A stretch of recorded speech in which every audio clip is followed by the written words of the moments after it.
Hey everyone, I'm Sami from A Sunny Side Up Life, and in today's video I want to talk to you about what to do if and when you fall off your budget. And unfortunately this happened to a lot of us in 2020, so I'm going to show you how to get back on track.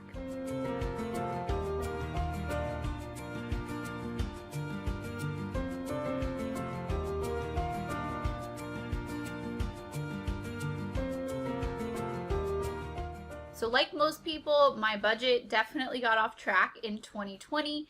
There were several things that happened that attributed to this. First of all, our spending just got a little out of control, like I think most people's did. We were stuck at home, so we were ordering more things on Amazon. We were doing grocery pickup. We weren't going out as much, so we were buying things to entertain ourselves. Pretty common, right? Let me know in the comments below if this resonates with you, if this was also what happened in your life. We also stocked up on groceries. We got about a week or two ahead, and we stocked up on some other essentials. So now we have a deep freezer full of food because we got ahead on groceries, but of course that costs a couple extra $100. Really, during the first couple of months of COVID, the depression and the anxiety, the overwhelm, all of that took over, and tracking every single little purchase in my budget was honestly the furthest thing from my mind, as was probably yours. We were more worried about, are we safe? How do we handle this? Are our jobs secure?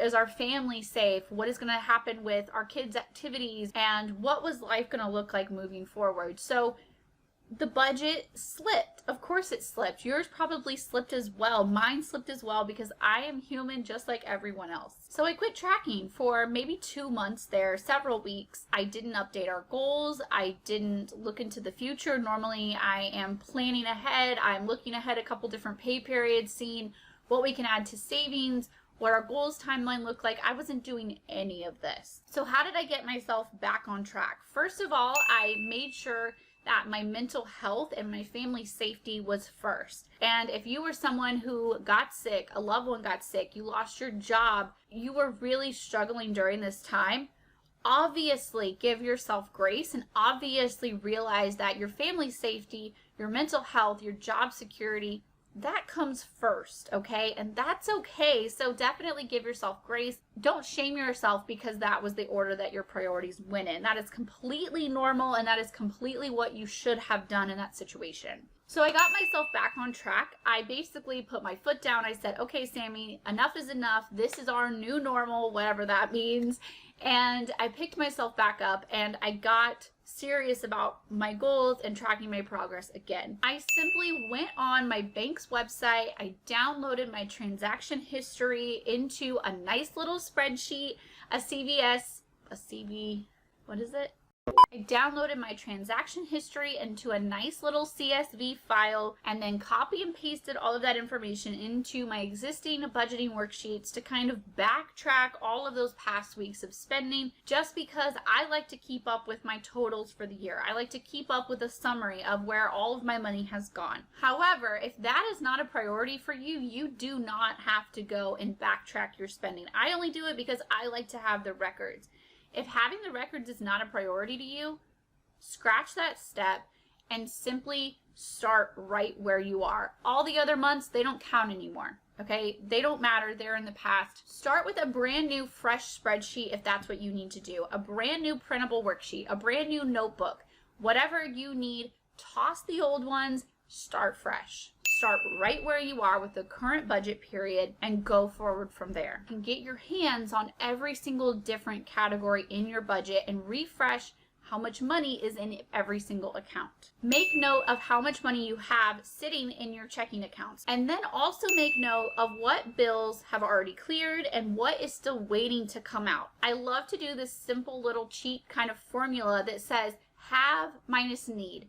Meaning I have this much money in my bank account and I need this much to still be in there. I have this much pending. Have minus need equals whatever is left over is money that you don't need to be just sitting in your bank account. What do you need to do with that money? Okay, do you need it for spending? If you do, how much do you need for spending? What do you need in each category? How much groceries do you need until you get paid again? How much gas money? How much restaurants money? How much extra spending money? Okay.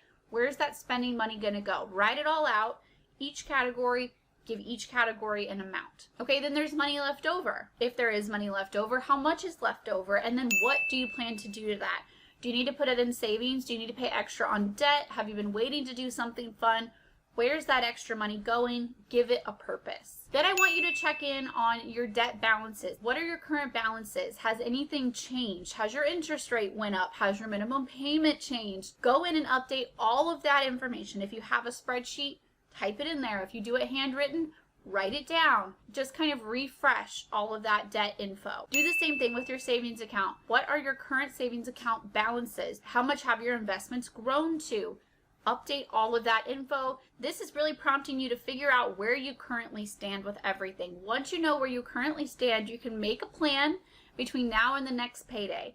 Then you can move forward. Okay, next payday, what am I going to do? Then the next, you can go forward. We can't do 10 different steps at once. So we're going to figure out where we currently stand, then where we need to go before we get paid again, and so on and so on. We're going to take it one step at a time. But you can't plan your future unless you know where you currently stand. And if you have been off track for a while, you probably don't know where you currently stand. So that is definitely where I would start. Take it one step at a time. If you are brand new to budgeting and maybe some of this kind of went over your head or I talked a little too fast, I'm going to link to a how to start your budget video in the description below.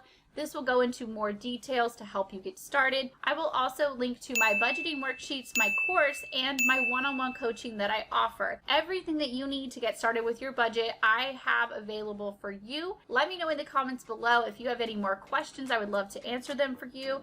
And that is all for me today. I will talk to you guys next time. Bye, guys.